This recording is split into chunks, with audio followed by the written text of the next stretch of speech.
Merry Christmas, everyone, and welcome. I hope everyone has had a fabulous Christmas. And I'm sure as many of y'all have saw the title, When Did We Stop Learning Through Observation? Because in our last episode, we did go over our ancestors and how they observed the earth, the sky, the body, and natural cycles to understand how life worked. But the question we didn't fully explore yet is an important one, and that is, why weren't most of us raised to learn that way at all? Why were we taught to look at seasons, apps, and systems for answers instead of learning how to observe for our own selves? Because for most of human history, learning came through observation. People actually watched the moon, followed the seasons. They noticed how the body responds to food, rest, plants, environment, and rhythm. Observation helped people survive with the world, and stay in balance with the world around them. So one question we haven't asked enough is, what happens when a society stops trusting people to observe for themselves? Because today, most of us learn almost entirely through instruction. We're taught what to think before we're taught even how to notice. Instead of watching the sky, we check our apps or the news, right? Instead of listening to the body, we wait for a reading. Instead of learning through experience, we outsource understanding.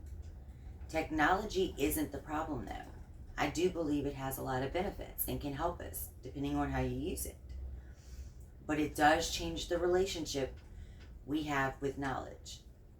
So then there's another question. What happens when knowledge is filtered instead of lived?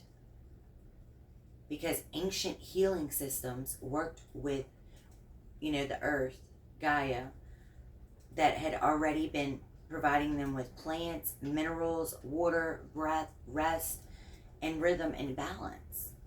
Healing was about alignment, not just systems of control. Today, healing is often reduced to just a product, as we know, a prescription, a pill, right? It doesn't mean modern medicine is, has no value, like it's bad, because it absolutely does, but it does raise a fair question. How did we move from actually working with the body and the earth on relying almost entirely on external solutions? What actually changed? The body or our approach to even understanding it? Our ancestors aligned their lives with cycles, agricultural, seasonal, lunar, and even cycles of rest and activity, across cultures that never have ever been in contact with each other. They were watching the same sky and noticed the same patterns, right? So it's worth asking then, why do we treat cycles as irrelevant today? Even though we still live inside of them, as they did, So another question I have is how institutions have changed over time. Most institutions likely didn't just begin with harmful intent, right? Many were created, I do believe, to help and to organize knowledge, provide care, and bring stability to everyone. But just like anything else, institutions can drift as well. As they become larger and more powerful, preservation can slowly become more important than service. And when people become more independent and trust their own observation and discernment, their relationship with earth, that independence can unintentionally challenge systems built on dependence. And that scares them, right? They don't want that. Then they lose their money, they lose everything, right? So it's just an important question that we needed to be raised. But that doesn't mean institutions are all bad, but it does raise questions about their motives and incentives. And then I think another piece of this that often gets overlooked as well is their symbols and drawings and carvings and stories our ancestors left behind. We know symbols carry meaning. We still use them today in language, math, science, and faith. So it's unlikely these were random decorations or just meaningless art. Many ancient cultures preserved their knowledge through storytelling, symbolism, not just facts, but better understanding. Stories carried lessons about their nature, the cycles, morality, humility, and our place within our own creation. So then the question becomes, what were they trying to help future generations be more aware of and stay aware of? It may not have been instructions in the modern sense as we know it. It may have been awareness. Symbolic knowledge only works if people are taught how to observe it, reflect, and interpret. But when we lose those skills, symbols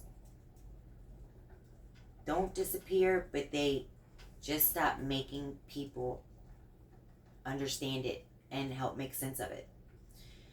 So was something wrong with our knowledge? Their knowledge, our ancestors left behind? Or did the way we learn change? Because most of us don't, we didn't get to choose the shift. We inherited it. We inherited systems that taught us what not to question. We inherited beliefs, what was allowed, knowledge. And over time, observation was replaced with permission, what we were allowed to know and not know. Just like the Bible, for instance. They've taken many things away from us because they said that they didn't need to go into the Bible, like we didn't need to understand it or learn from it. Like Enoch. If you guys haven't read about Enoch, that's a really good one. That's a good place to go read and start from. But I do believe that all these questions are relevant. I do believe that there's so much to our ancients' storytelling, their symbols, all of that we need to be diving deeper into to get a better understanding. And I think their methods of healing and things like that. I think it would be good to bring those methods back. And like I said, I don't believe that all technology is bad, but I do believe it's how we use it, how we apply it, what we do with it. Like, we should never be totally dependent on technology like we are today. Like the phones, people can't even get their phone away from them. Such a distraction. Everyone knows this, but it becomes like an addiction, like we become so dependent on everything, and all these people are doing is making so much money and becoming so much more powerful. So I do believe, like I said, that technology is good, but I think it's good to be used as a tool. And I don't believe it's good at all for us and healthy for us to be so dependent on it like we are. And this channel isn't about rejecting modern life or glorifying the past, but it is about asking why certain ways of knowledge disappeared, and knowing, and whether balance is even possible again.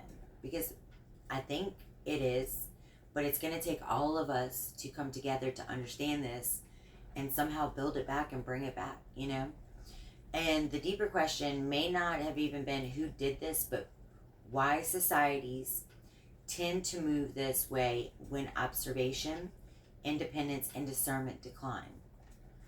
And I'm going to leave you guys with this question. What's something you were never taught to observe for yourself, but you feel like you were supposed to.